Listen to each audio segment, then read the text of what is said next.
Lecturer physics की preparation के हवाले से हमने एक काम स्टार्ट किया हुआ था। एचआर के फिज़िक्स को लेके चल रहे थे।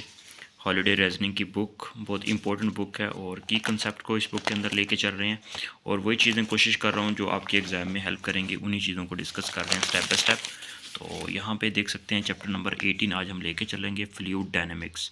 तो एक्स्ट्रा चीज़ें हम स्किप करते जाएंगे। तो फर्स्ट टॉपिक है general concept of the fluid flow. ठीक है, फ्लूइड से रिलेटेड फ्लूइड होता क्या है? फ्लूइड पार्टिकल्स, बेसिकली हम फ्लूइड्स के पार्टिकल्स को कंसीडर करते हैं। ठीक है, लिक्विड जो होता है या गैस मॉलिक्यूल जो होते हैं उनको पार्टिकल्स हम कंसीडर करके लेके चल रहे होते हैं। ठीक है, और सबसे पहले इसके ऊपर जो फ्लूइड के ऊपर काम किया था लैग्रेंज ने किया था। ठीक है, और उसके बाद फिर ये यूलर ने किया था कि फर्दर ये डिफरेंट कंसेप्ट वगैरह आते गए। ठीक है, फ्लूइड से रिलेटेड वर्किंग वगैरह को। ठीक है, ये चीज़ें जस्ट आप थोड़ा सा इसके अंदर ये चीज़ें आपने देख लेना है कि फ्लूइड से रिलेटेड इनका काम क्या था। ठीक है, तो बेसिकली अगर हम ये लैग्रेंज की बात करें तो ठीक है, number of the fluid particle is generally very large using this method. ठीक है, इसने ये लैग्रेंज ने किया था। ठीक है, क्लासिकल फिजिक्स के अंदर आपने लैग्रेंज पढ़ी होगी। ठीक है, और इसी तरह अगर फर्दर बात करें, there is a different treatment develop by the Euler. Euler ने डिफरेंट ट्रीटमेंट की थी और इसने मोर कन्वेंशन मेथड यूज़ किया था फॉर द मोस्ट पर्पज़ के लिए। ठीक है, और इसने बस इसको थोड़ा सा इम्प्रूव किया था इस कंसेप्ट को। फर्दर देख लेते हैं यहाँ पे जनरल कैरेक्टरिस्टिक्स देख लेते हैं फ्लूइड की कौन कौन सी कैरेक्टरिस्टिक्स हैं, फ्लूइड्स की कुछ प्रॉपर्टीज़ वगैरह देखेंगे। फ्लूइड जो कैन फ्लो भी स्टेडी और नॉन स्टेडी। ठीक है, फ्लूइड स्टेडी और नॉन स्टेडी फ्लो कर सकता है, इसको देखते हैं। ठीक है, इसके अंदर चीज़ें होती हैं कि स्टेडी और नॉन स्टेडी फ्लो कौन सा होता है, ट्रिबुलेंट फ्लो कौन सा होता है। ये बेसिकली हमारे पास फ्लूइड्स की जनरल प्रॉपर्टीज़ वगैरह। उसमें फ्लूइड जो है ना वो देखेंगे कंप्रेसिबल है या इनकम्प्रेसिबल है, ये भी बेसिकली फ्लूइड की प्रॉपर्टी है। ठीक है, फर्दर देख लेते हैं हमारे पास फ्लूइड जो है वो हमारे पास फ्लूइड कैन भी विस्कस और नॉन विस्कस भी हो सकता है, ये भी प्रॉपर्टी है फ्लूइड की। और ये बेसिकली सारी फ्लूइड की प्रॉपर्टीज़ वगैरह हैं। ठीक है, उसकी तरह फ्लूइड कैन भी रोटेशनल भी हो सकता है, इरोटेशनल भी हो सकता है। ठीक है, ये भी फ्लूइड की प्रॉपर्टी है।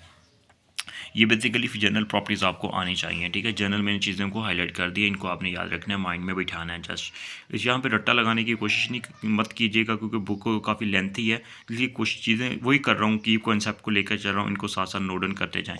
ठीक है, stream and the equation of continuity. Stream lines, यहाँ पे stream lines and the equation of continuities के अंदर क्या चीज़ है यहाँ पे देख लेते हैं कि स्ट्रीम लाइन्स हमारे पास कौन सा फ्लो होता है जिसमें हमारे पास रेगुलर हमारे पास फ्लो होता है, उसको स्ट्रीम लाइन फ्लो कहते हैं या टर्बुलेंट फ्लो का नाम देते हैं। ठीक है, तो यहाँ पे सेम, यहाँ पे देख सकते हैं इसके अंदर सेम डायरेक्शन होती है, सेम स्पीड होती है और सेम पाथ से गुजरते हैं, उनको स्ट्रीम लाइन फ्लो का नाम देते हैं। ठीक है, magnitude of the velocity of the vector of the fluid particle will, ठीक है, in general change as it move along the streamlines. The direction of the velocity vector at any point along the streamline is always tangent to the streamline. ठीक है, velocity हमेशा constant होती है लेकिन हर point two point very करती है, लेकिन हर point के ऊपर सेम रहती है, कहने का मतलब ये है। और यहाँ पे टर्बुलेंट फ्लो जो होता है, बेसिकली द टर्बुलेंट रीजन जो होता है ना, बेसिकली ये कौन सा होता है कि in principle we can draw the stream line through a very every point in the fluid assume the steady flow. अगर फ्लू को हम स्टेडी कंसिडर करें तो वहाँ पे एवरी पार्टिकल को हम वहाँ पे ड्रा कर सकते हैं। ठीक है, finite number of the stream lines to form a bundles like the stream lines at show in figure, जैसे कि आप फिगर 3 के अंदर देख सकते हैं, जैसे कि ये देखें, इस तो ये स्ट्रीम लाइन फ्लो होगा। ठीक, तो फर्दर यहाँ पे देखते हैं कि हमारे पास चीज़ें आ जाती हैं इसके अंदर, इक्वेशन ऑफ कंटिन्यूटी। अब इक्वेशन ऑफ कंटिन्यूटी के अंदर आपने क्या करना है कि यहाँ पे आप इसका रिजल्ट्स देख लीजिएगा, इंपॉर्टेंट है। यहाँ पे डेंसिटी एरिया मल्टीप्लाई हुए, यहाँ पे देख सकते हैं कि ये वी है यहाँ पे। ठीक है, अब ये हमारे पास क्या है, वॉल्यूम। ठीक है, कांस्टेंट होता है। ठीक है, A1 V1 is equal to A2 V2 होता है हमारे पास। यहाँ पे यहाँ पे हमारे पास वेलोसिटी है। ठीक है, एरिया और वेलोसिटी, यहाँ पे एरिया ज़्यादा होगा, वेलोसिटी कम होगी। ठीक है, स्पीड कम होगी, तो ये इस इनवर्स रिलेशन में है। और इसको इस तरह भी इक्वेशन ऑफ कंटिन्यू को डिफाइन करते हैं, द वॉल्यूम फ्लो रेट। ठीक है, इसको वॉल्यूम फ्लक्स का नाम भी देते हैं और इसको ये law of conservation of mass को ओबे करती है equation of continuity. Very very important equation है ये। और जनरल फॉर्म इसकी ए यहाँ पे डेंसिटी एरिया और velocity is equal to constant, ये जनरल फॉर्म है। और इस तरह भी लिख सकते हैं इसको, A V is equal to constant. ये हमारे पास ऐसी यूनिट इसका होता है मीटर क्यूब पर सेकेंड होता है, ठीक है, क्योंकि फ्लक्स यहाँ पे हमने नाम दिया कि वॉल्यूम ऑफ रेट, ये इसकी हमारे पास होता है इक्वेशन ऑफ कंटिन्यूटी। और इसी तरह फर्दर यहाँ पे स्पीड हाई और स्पीड लो कब होगी, जैसा कि मैंने बताया कि एरिया ज़्यादा होगा तो स्पीड लो होगी, एरिया कम होगा तो स्पीड ज़्यादा होती है। तो बाकी चीज़ें आप स्किप करते जाएं इसके अंदर, और कुछ भी नहीं। तो ये इक्वेशन ऑफ कंटिन्यूटी हमारे पास, ये जस्ट फ्लूइड के ऊपर अप्लाई नहीं करते, इसमें यहाँ पे हम इलेक्ट्रोडायनेमिक्स के अंदर जब हम इलेक्ट्रोमैग्नेटिक वेव्स के ऊपर भी अप्लाई कर सकते हैं। यहाँ पे ये चीज़ें बताई गई हैं कि हमारे पास वहाँ पे लॉ ऑफ कंजर्वेशन ऑफ, हमने बात की मैथ को भी करता है फ्लूइड के अंदर, और इसी तरह इक्वेशन ऑफ कंटिन्यूटी जो होती है ये इलेक्ट्रोमैग्नेटिज्म के अंदर, हम जब इलेक्ट्रोमैग्नेटिक वेव्स की बात करते हैं तो वहाँ पर चार्ज होता है ना, उसको बेसिकली कंजर्व रहता है, वहाँ पे law of conservation of charge की बात करते हैं। तो फर्दर देख लेते हैं, हमारे पास बर्नौलीस इक्वेशन आ जाती है। बर्नौलीस इक्वेशन होती है law of conservation of energy को फुलफिल करती है, ठीक है, law of conservation of energy को ओबे करती है।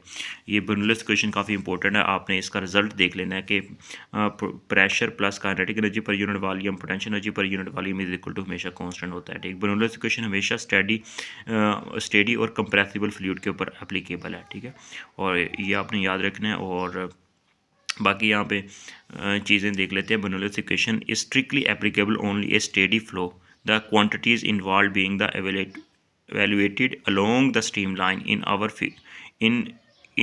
figures. The streamline is used along the axis of the pipeline. If the flow is irrotational, however it can be the shown figure problem। इसको छोड़ दिए, जस्ट आपने ये याद रखना है कि हमारे पास ये एप्लीकेबल किसके ऊपर है, स्टेडी फ्लो के ऊपर है। यही एग्जाम के अंदर MCQs वगैरह बन सकते हैं आपके कॉम्पिटिटिव एग्जाम में।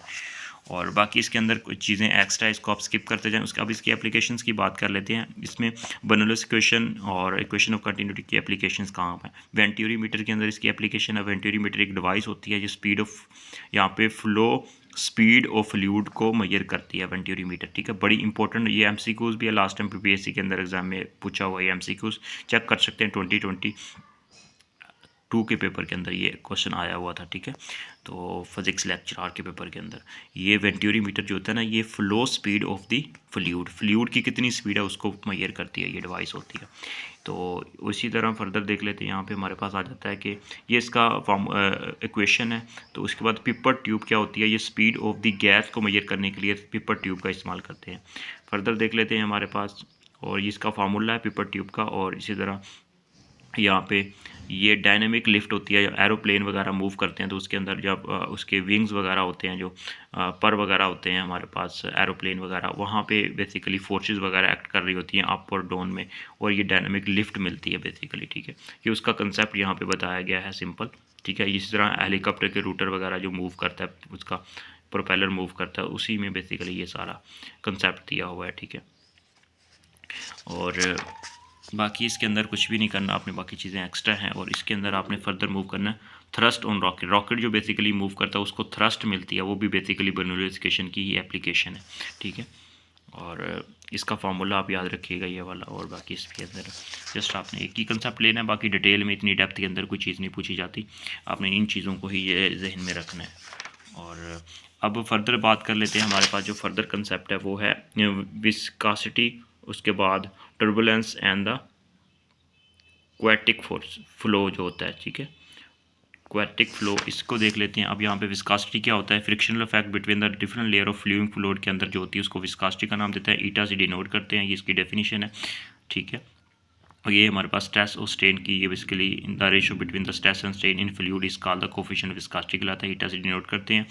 और यहाँ पे हमारे पास इसका फार्मूला मॉडिफाइड फॉर्म में दिया हुआ है, ठीक है। और विस्कोसिटी का यूनिट होता है newton second per metre square, ठीक है, ये देख सकते हैं, ये न्यूटन इसका यूनिट लिखा हुआ है। और यहाँ पे भी लिखा हुआ है newton second per metre square is the unit of viscosity. CGS system में इसका dyne second per centimetre square, इसको डिफरेंट, और इसका पॉइज भी इसका यूज़ करते हैं, ठीक है। डिफरेंट कन्वर्जन है यूनिट्स की, को आपने याद रखना है कि 1 poise is equal to 0.1 newton second per metre square, very important ये यूनिट आ जाता है पॉइज वाला, ठीक है। ये बाकी चीज़ें इंपॉर्टेंट है, इसको आपने पढ़ लेना, देख लेना। उसके बाद ये बाकी इसके अंदर विस्कासिटी जो होता है ना, ये बड़ी इंपॉर्टेंट बात करने जा रहा हूँ। विस्कासिटी जो होती है ना, हमारा जो फ्लूइड होता है उसकी विस्कासिटी जो होती है ना, वो टेम्परेचर के इंक्रीज़ करने से डिक्रीज़ होती है, और गैसेस की जो विस्कासिटी होती है वो टेम्परेचर के इंक्रीज़ करने से डिक्रीज़ होती है। बड़ी इंपॉर्टेंट बात है, ठीक है, क्योंकि गैस मालिक्यूल कोलाइड करते हैं इस वजह से।